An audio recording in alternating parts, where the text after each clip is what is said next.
Bonjour à toutes et à tous et ravi de vous retrouver. Nous allons parler aujourd'hui de l'économie française. Comment va-t-elle vraiment? Parce que c'est vrai qu'on entend que tout va bien dans le meilleur des mondes, le chômage baisse, la croissance remonte, l'inflation va baisser, tout va bien, c'est formidable.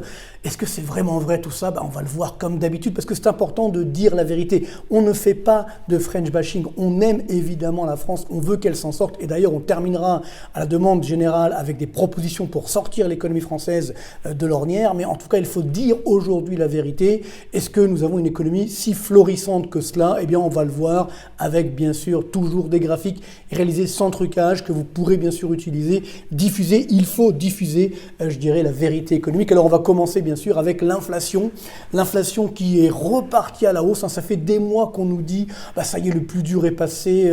Globalement, maintenant ça va baisser durablement, etc. Puis évidemment, ce n'est toujours pas le cas. J'ai vu des papiers de certains économistes, on ne va pas dire le nom, par charité évidemment, mais c'est vrai qui, je dirais, au premier semestre 2022, disaient non, mais l'inflation ne va pas durer, ça va s'inverser à partir de l'été, etc. Et voilà ce qui se passe sur l'inflation française, ça ne cesse d'augmenter. Et là, au mois de janvier, ça a continué d'augmenter. On est à 6% d'inflation. Évidemment, ça c'est aux normes INSEE, aux normes françaises, mais aux normes européennes, nous sommes déjà à 7% d'inflation. Et surtout, la nouveauté, j'ai envie de dire, c'est que l'inflation se généralise. C'est-à-dire que hors ce qu'on appelle l'inflation sous-jacente, l'inflation donc hors énergie et produits alimentaires, et là aussi ça monte, regardez bien, voici le graphique, toujours les chiffres de l'INSEE. Donc on retrouve ces 6% d'inflation, l'inflation globale. Tout à l'heure, on verra dans le détail si elle est vraiment vraie, cette inflation. Mais bon, pour l'instant, on va dire qu'elle est à 6%. Mais regardez bien, hors énergie et produits alimentaires, nous sommes à 5,6%. Il y a quasiment plus d'écart entre l'inflation globale avec l'énergie alimentaire et l'inflation hors énergie et produits alimentaires, ce qui veut dire que cette inflation s'est généralisée. Vous voyez, lorsque on a eu des phases d'inflation, par exemple dans les années 2008 ou même début des années 91, c'est vrai que globalement, on n'avait pas une inflation hors énergie aussi élevée. Là, 5,6%, c'est du jamais vu. C'est historiquement élevé. Sur l'inflation globale, on est au plus haut depuis le début des années 80. Là, c'est historiquement élevé. Donc, ça veut bien dire qu'il se passe quelque chose. Cette inflation se généralise et coûte évidemment de plus en plus cher pour les Français, pour leur pouvoir d'achat. Alors, si on regarde dans le détail des chiffres, les derniers chiffres qui viennent de sortir, publiés également par l'INSEE, quels sont les prix qui augmentent le plus? Voilà le tableau, c'est très clair. Alors on reste bien sûr sur l'énergie et l'alimentaire qui, je dirais, dénotent les augmentations les plus folles, entre guillemets, les plus stratosphériques. Donc c'est les glissements annuels, donc des prix, combustible solide 45,5%. Mais regardez, juste en dessous, le sucre, 37,3% d'augmentation en glissement annuel. Ensuite, ça, le gaz, on s'y attendait. Les huiles et les graisses, évidemment, 29,9%. Ensuite, combustible liquide, bien sûr, 28,7%. Et regardez bien, le transport aérien, il se rattrape, évidemment, nos amis transporteurs. Si vous prenez l'avion, il ne faut pas le dire, mais c'est certes, mais néanmoins, on a une hausse, regardez, c'est incroyable, 25,7%. Ensuite, on a les farines, le beurre, les œufs, les pâtes alimentaires. Et c'est quand même des niveaux assez incroyables. On est autour des 20%, voire au-dessus des 20%. Après, on passe sous les 20%, mais c'est quand même pas rien. Regardez, fruits surgelés, 19,5%. Le tourisme, là aussi, il y a un effet de rattrapage, 19,3%. Et c'est vrai que l'arrivée des Chinois, le retour des Chinois ne va pas arranger les choses de ce point de vue-là. Quand même, il faut rester prudent néanmoins. Et ensuite, on retrouve les biens d'équipement ménager, là aussi 17,6%. Bien sûr, le riz, 17,3%. Les luminaires, 9,9%. Voilà. Alors après, on trouve toujours deux biens ou services, du moins, où les prix baissent. Services culturels, moins 17,4%. Oui, on ne va plus trop dans les théâtres ou ailleurs. Et puis les abonnements audiovisuels, moins 32,7%. Donc, à part ça, on a une inflation qui est en train, évidemment, de se généraliser, de rester très élevée. Alors, le problème, c'est qu'on a cette inflation, effectivement, globale, qui est une moyenne. Alors, comment calcule-t-on cette inflation? C'est très simple. Je vous ai fait un petit tableau qui montre les pondérations de 2023. C'est l'INSEE également qui nous montre comment est-ce qu'elle calcule cette inflation. Donc, par exemple, pour calculer l'inflation en moyenne, elle estime que l'alimentation, c'est 17,5% du panier de biens de la ménagère en moyenne. Après, vous avez les différents postes. Alors, par exemple, les soins et la santé, c'est quand même 12% du panier moyen. L'ameublement, 6,4%. La restauration, au sens large, c'est pas forcément que d'aller au restaurant, mais 6,3%, les loyers 6,1%, l'eau et l'énergie 5,9%, l'habillement c'est quand même pas rien, 5,3%, les services culturels et loisirs 4,7%. Alors vous voyez que ce sont des moyennes encore une fois. Vous voyez les carburants finalement c'est mieux que 4%, le tabac 2%, on reste sur les transports 2,4%, au total on en a bien 100. Donc ce qui veut dire que tout va dépendre de comment effectivement vous consommez. Et bien entendu, on n'achète pas tous les jours une voiture ou un ordinateur, par contre on consomme tous les jours des biens alimentaires ou énergétiques. Donc ce qui fait qu'il y a une différence, comme la météo, entre les températures affichées et les températures ressenties. Bien là, c'est pareil, il y a une inflation affichée et une inflation ressentie qui est bien différente, puisque justement, les prix qu'on consomme au quotidien ne cessent de flamber. Et c'est nouveau, parce que historiquement, on avait très peu d'inflation, seulement 1% d'inflation en moyenne sur les 15 dernières années, donc c'était pas grand-chose. Là, évidemment, ça flambe complètement, et notamment les biens du quotidien. Et c'est là où ça devient très dangereux. Cette inflation devient tout à fait inégalitaire, puisque les ménages modestes qui consomment plus par rapport aux autres, d'un point de vue relatif, de l'alimentation ou des biens, ou des services énergétiques ou des biens énergétiques, eh bien là, l'inflation, tenez-vous bien, j'ai fait le calcul, vous pouvez le faire sur l'INSEE, vous pouvez calculer votre propre niveau d'inflation en fonction de ce que vous consommez chaque mois. Eh bien aujourd'hui, pour les ménages modestes, malheureusement, nous sommes à 12% d'inflation. Donc si vous consommez beaucoup d'alimentation et d'énergie, on est à 12% d'inflation aujourd'hui. Et bien entendu, comme j'ai évoqué tout à l'heure, c'est en train de se généraliser. Donc il faut être extrêmement prudent. Les entreprises vont passer, les distributeurs vont passer des hausses de prix pour le mois de février-mars. Donc ce qui va continuer, on vient d'entendre que la guerre en Ukraine va durer a priori. Donc là aussi toujours des tensions sur les prix des matières premières. Donc ça veut dire que l'inflation va rester élevée. Donc il faut arrêter de mentir aux Français et de dire oui, ça y est, l'inflation le plus dur est passé. On va bien sûr avoir une petite baisse technique de l'inflation, mais au global, elle va rester très élevée. Même si elle reste à 5%, ça reste très fort, évidemment, en termes d'inflation. Encore une fois, l'inflation affichée, l'inflation ressentie, elle est beaucoup plus élevée, et ça, c'est extrêmement dangereux. C'est-à-dire pourquoi les Français, aujourd'hui, sont très mécontents. C'est pas simplement par rapport à la réforme des retraites, c'est qu'effectivement, ils ont ce ras-le-bol au niveau de l'inflation. On leur a fait des chèques ici ou là, mais on se rend bien compte que l'inflation va beaucoup trop loin, notamment par rapport aux revenus, ce qui fait qu'on a des tensions sociales et sociétales qui sont là, et qui, malheureusement, sont là pour durer, tant que la guerre en Ukraine durera, et tant que, malheureusement, on n'aura pas, je dirais, peut-être une concurrence plus forte dans certains secteurs d'activité pour avoir des prix qui n'augmentent pas. On ne sait pas trop d'ailleurs pourquoi parfois ils augmentent, c'est un petit peu excessif. Certains en profitent certainement, mais globalement, c'est vrai qu'on a beaucoup de distributeurs aujourd'hui qui font leur gras, comme on dit. Mais néanmoins, il faut bien prendre conscience que nous avons une inflation qui est là et qui va durer, et qui va coûter cher au pouvoir d'achat des Français. Donc déjà, premier point sur l'inflation, c'est pas si rose qu'on veut bien nous le dire. Deuxième point, le chômage, parce que là, évidemment, vous avez certainement vu les chiffres. Ça y est, c'est formidable. Le chômage baisse. On serait presque en plein emploi. Ah bah oui, c'est formidable. Donc voilà les chiffres de l'INSEE du 4e trimestre 2022. C'est vrai qu'on a touché 7,2% de taux de chômage. Alors, j'ai envie de dire, ce taux de chômage, malheureusement, c'est ce qu'on appelle de catégorie A. Donc, il ne veut pas dire grand-chose. Ça veut dire quoi? En fait, c'est simplement les chômeurs qui sont immédiatement disponibles, qui font une recherche active d'emploi et qui n'ont pas du tout travaillé pendant le mois ou le trimestre. Donc, ce qui veut dire que ce sont des chômeurs, évidemment, très particuliers. Mais d'ailleurs, si vous regardez bien, pendant le début de la pandémie, le taux de chômage était plus bas. On est tombé à 7,1%. Ben oui, parce que comme en fait tout le monde était là, mais on n'était pas disponible, on n'était pas dans les statistiques du chômage. Donc, c'est ça le problème de ce taux de chômage.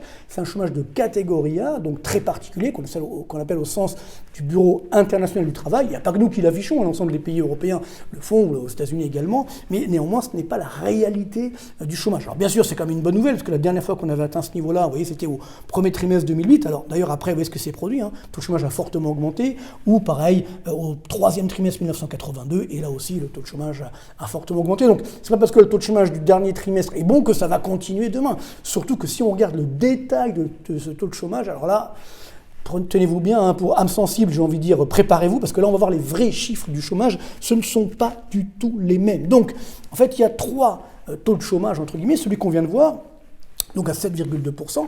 Après, on ajoute ce qu'on appelle le halo du chômage. Donc le halo du chômage, ce sont des personnes qui, en fait, aimeraient bien travailler, mais comme ils ne font pas de recherche active ou qui ne sont pas immédiatement disponibles, on les sort des statistiques. Et ça, regardez bien, chiffre de l'INSEE, je n'invente rien, c'est sur le site de l'INSEE, regardez bien, ça représente 1,9 million de personnes dans ce qu'on appelle ce halo du chômage. Donc là, vous voyez, déjà, on monte à 12,5%. Et après, si vous ajoutez les personnes qui ont un petit peu travaillé, mais donc de ce fait, elles ne sont pas considérées comme des vrais chômeurs, entre guillemets, eh bien là, tenez-vous bien, vous montez à 16,5%. Et regardez bien, au 4e trimestre 2022, ce taux de chômage a même augmenté légèrement. On était à 16,4%, et là, ça commence à augmenter. Alors bien sûr, c'est pas les niveaux qu'on avait pendant la pandémie, puisque là justement on avait le vrai taux de chômage, ni encore quelques trimestres, donc c'est vrai que ça baisse, mais ça reste quand même 16,5% de taux de chômage. Ça représente, donc si on fait le total, donc il y a 2,2 millions de chômeurs de catégorie A, 1,9 du halo du chômage, et plus 1,3 donc de personnes qui travaillent un petit peu, ce qui fait au total donc 5,4 millions de personnes au chômage, 16,5% de la population active. Vous voyez qu'on est très très loin, je dirais, de l'euphorie affichée ici là. Enfin encore une fois, on se doit de dire la vérité. parce qu'on dit ça, qu'on n'aime pas la France. Non, au contraire, on aime la France. On veut casser évidemment cette spirale du chômage qui est toujours là, qui s'impose malheureusement avec beaucoup de personnes. C'est un peu le paradoxe, parce qu'on a 16,5% de chômage, puis on a des pénuries de main-d'œuvre. Des entreprises qui voudraient embaucher, puis il n'y a personne en face. Bah oui, parce que globalement, comme il y a des aides ou autres, etc., bah, c'est pas forcément intéressant de retourner sur le marché du travail. Et donc c'est ce qui fait qu'aujourd'hui, on a ce taux de chômage global qui est très élevé, puis également beaucoup de chômeurs malheureusement qui souffrent, qui auraient envie d'avoir un emploi et qui malheureusement ne l'ont pas, et notamment les jeunes, les moins de 25 ans. Regardez là, ça aussi on n'en parle pas trop. Voici le taux de chômage des moins de 25 ans, donc depuis 1975. Donc là c'est les derniers chiffres, vous voyez que alors, nous sommes à 18,6%, ça a un petit peu baissé sur le quatrième trimestre, mais ça a augmenté évidemment sur un an, donc on reste quand même sur un taux de chômage des moins de 25 ans, donc des jeunes de 18,6%, ça veut dire qu'ils finalement ils ont soit un diplôme, soit ils n'ont pas forcément de diplôme, mais ils sont prêts à travailler, 18,6% de taux de chômage, donc on est évidemment bien au-delà des niveaux de chômage faible qu'on avait au début des années 2000 ou même en 2008, donc on se rend bien compte que, attention, ce taux de chômage est là, et donc ça, encore une fois, un risque social et sociétal pour l'ensemble des Français. Donc voici la réalité du chômage, et attention, le chômage est une variable retardée de l'activité. Donc ça veut dire qu'en fait, la baisse du chômage qu'on a pu avoir même en catégorie A ces derniers trimestres, c'est lié au fait qu'on a eu une croissance forte en 2021, voire jusqu'à début 2022. Et puis ensuite, comme la croissance est en train de baisser, bien là on va avoir l'impact sur le chômage pour 2023, d'autant que la croissance, c'est pas forcément l'euphorie. Donc attention, le taux de chômage va repartir à la hausse malheureusement au cours des prochains mois. Alors justement, toute la question est de savoir, quid de la croissance? Où va-t-elle cette croissance? Là aussi on nous dit que tout va bien dans le meilleur des mondes, qu'on éviterait la récession. Oui, techniquement on l'évite parce qu'il n'y a pas 2 trimestres consécutifs de baisse du PIB, mais tout de même, c'est les chiffres du premier trimestre, du quatrième trimestre 2022, qui risquent d'ailleurs d'être révisés à la baisse, mais pour l'instant on est à 0,1% de croissance, c'est pas génial, vous voyez, un glissement annuel 0,5% de croissance. D'ailleurs, si on enlève la contribution donc, des importations, qui ont fortement baissé, donc qui ont alimenté à la hausse le PIB, on est à moins 0,5% de baisse du PIB finalement, en interne, si vous voulez, au niveau national, pour la France au quatrième trimestre 2022. Vous voyez que c'est loin là aussi d'être l'euphorie. Et puis surtout, on a notre industrie qui continue de pâtir, on a également nos déficits extérieurs qui sont énormes. Donc c'est vrai que le chiffre est sorti il y a quelques semaines, on n'a pas forcément eu le temps d'en parler, donc j'en parle maintenant. Voilà, et bien évidemment, ce graphique assez incroyable. Déficit extérieur historique, regardez bien, 163,83 milliards d'euros sur l'ensemble de l'année 2022, sur les 12 derniers mois. Évidemment, c'est une catastrophe, on n'a jamais vu ça. Alors c'est vrai qu'on nous dit, oui, mais c'est à cause de l'énergie. Ok, très bien. Alors, regardons le déficit extérieur hors énergie. Eh bien, hors énergie également, nous sommes c'est un tout petit peu baissé, mais on est autour des 80 milliards d'euros sur 12 mois en 2022. Un record historique. Donc, bien sûr que ça n'a pas arrangé les choses, c'est cette flambée des cours des matières premières, mais néanmoins, je rappelle qu'il y a quelques temps, d'ailleurs, on exportait certains biens énergétiques, notamment l'électricité. Aujourd'hui, on est déficitaire, c'est vrai, gravement, mais néanmoins, nous sommes sur un déficit hors énergie de l'ordre de 80 milliards d'euros. Ce n'est quand même pas rien. Alors là aussi, on me dit, oui, mais bon, il faut regarder la balance courante, où là, on va intégrer les flux de transfert et puis le tourisme, les services notamment. Donc là, c'est beaucoup mieux. Ah bon? Alors regardons. Et là, c'est vrai que c'est une surprise. Les derniers chiffres, encore une fois, officiels qui viennent de sortir sur le mois de décembre, tenez-vous bien, on a battu un record de déficit. 8,5 milliards sur un mois de la balance courante et 46,8 milliards d'euros sur un an, donc de déficit de la balance courante. Regardez bien, un record historique, on n'a jamais vu ça. Donc qu'on arrête de mentir, qu'on arrête de dire, non mais tout va bien dans le meilleur des mondes. Il y a une situation extrêmement compliquée aujourd'hui en France et qui est bien sûr le produit des erreurs. Alors c'est pas que le gouvernement actuel, ça fait des décennies qu'on a voulu désindustrialiser la France. Alors on me dit maintenant, il faut la réindustrialiser. Oui, c'est une très bonne mesure, bien sûr, mais comment fait-on?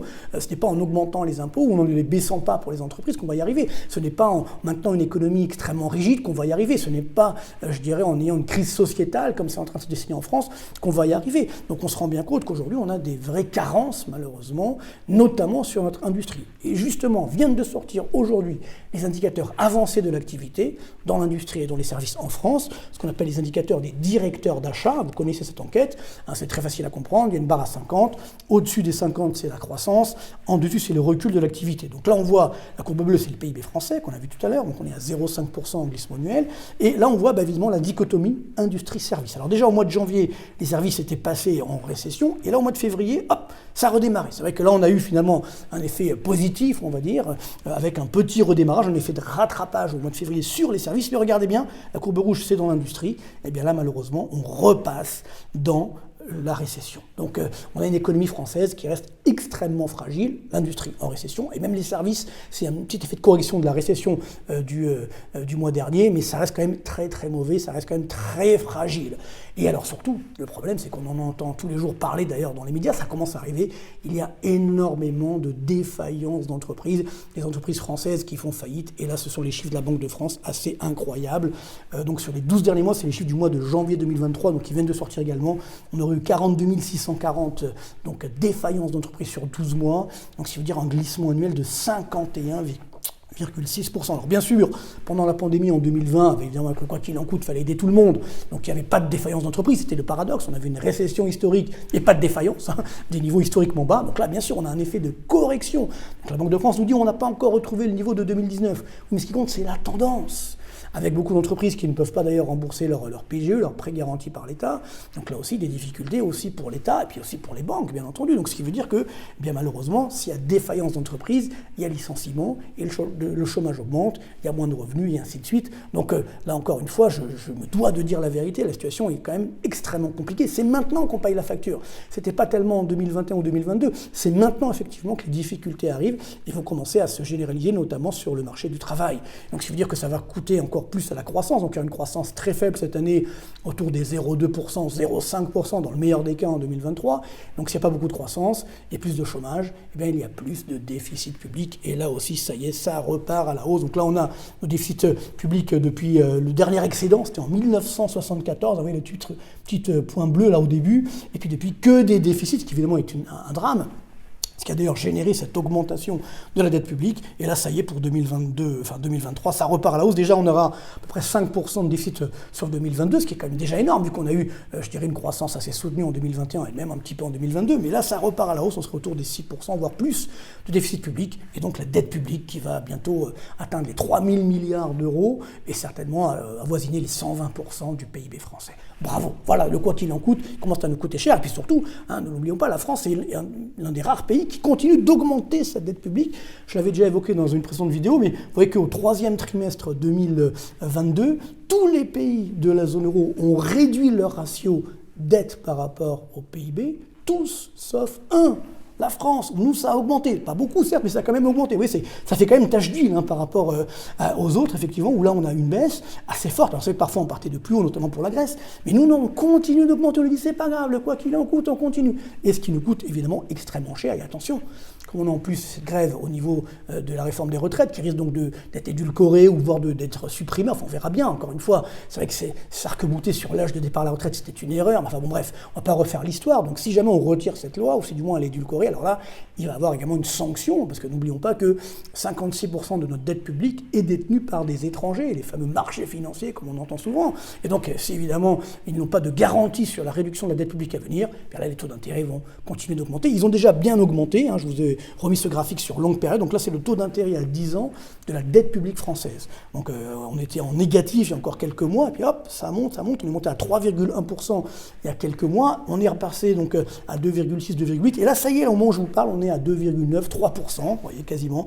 Donc voilà, ça se maintient. Et donc ceci revêt un coût pour les finances publiques de l'ordre de 120 milliards d'euros de supplément de charges d'intérêt de la dette, uniquement de charges d'intérêt de la dette sur 10 ans. Et encore si on s'arrête là, mais comme évidemment ça va continuer, ce qui veut dire que les taux d'intérêt à 10 ans vont peut-être augmenter à 3,50, 4%, ce qui va là aussi casser l'activité économique et donc générer une activité en berne. Et donc c'est le cercle pernicieux, s'il y a moins d'activité, plus de déficit, donc plus de dettes, donc les taux d'intérêt continuent d'augmenter et ainsi de suite. Encore une fois, on n'est pas arrivé là comme ça, pas par hasard, c'est parce que c'est la conséquence des erreurs stratégiques de nos dirigeants politiques depuis des années, et notamment également ces dernières années malheureusement. Alors parallèlement, le danger c'est quoi? C'est que si la BCE ne finance plus notre dette publique, on a arrêté la planche à billets, il va bien falloir trouver des moyens de financement de notre déficit, comme on ne veut pas baisser la dépense publique, qui est sur des niveaux historiquement élevés. Et là, le risque, on entend la petite musique qui arrive, on va vouloir augmenter de nouveau les impôts. Eh oui, c'est ce qu'il ne faut surtout pas faire. C'est ce qu'on risque d'entendre et de faire dans les prochains trimestres. Le problème, c'est que nous sommes déjà numéro 1 du monde en termes d'imposition. Donc là, on voit le poids des prélèvements obligatoires par rapport au PIB. C'est la courbe rouge, chiffre d'Eurostat. Donc on est à 49% à peu près. Alors, ça dépend des années, des fois ça baisse un petit peu, mais on est entre 47 et 49. Enfin, donc c'est des niveaux élevés, évidemment. Et plus cette courbe rouge augmente, plus évidemment la courbe bleue, c'est-à-dire la croissance structurelle de notre économie, a tendance à baisser. Et donc voilà, nous payons. Donc que va-t-on faire? Parce que je veux bien qu'on augmente les impôts, mais sur quoi? Parce qu'on est déjà numéro 1. Et bien là, évidemment, le risque, c'est qu'on touche là où on peut encore toucher, notamment sur l'épargne, ou sur les entreprises, etc. Donc je le vois gros comme une montagne. Il faut être extrêmement prudent. Il faut être donc très vigilant. J'espère évidemment qu'on ne le fera pas, que les dirigeants ne le feront pas, mais c'est vrai qu'il y a ce risque énorme, puisqu'on ne veut pas réduire la dépense publique, notamment les dépenses de fonctionnement, même on l'augmente. Et bien finalement, il va falloir trouver d'autres sources de financement. Le risque est d'augmenter les impôts, malgré les promesses. Alors, comme le disaient certains, les promesses n'engagent que ceux qui y croient. Mais évidemment, j'espère qu'on n'y avait pas cru, mais en tout cas, aujourd'hui, on a ce grand danger d'une augmentation des impôts dans les prochains trimestres. Alors, pour terminer justement, qu'est-ce qu'il faudrait faire justement pour sauver l'économie française?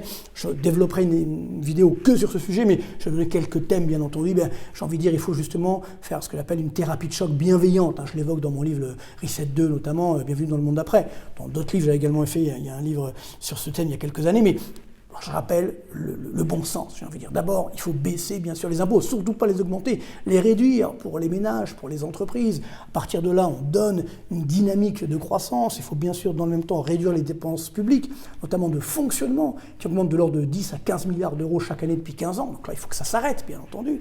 Et donc, ça permettra d'avoir une plus grande, je dirais, crédibilité également pour nos dirigeants. Réduire le coût du travail, bien sûr, pas réduire les salaires, non, mais réduire les charges qui pèsent sur les salaires, qui permettra d'augmenter les salaires nets. Alors on dit oui, mais alors comment on va faire pour financer les dépenses sociales? On va peut-être réallouer certaines recettes de la TVA, par exemple, sur le social, vous voyez, ou optimiser certaines dépenses sociales également. Évidemment, avoir un marché du travail qui soit plus moderne, plus fluide, plus libre, j'ai envie de dire, également sur les retraites.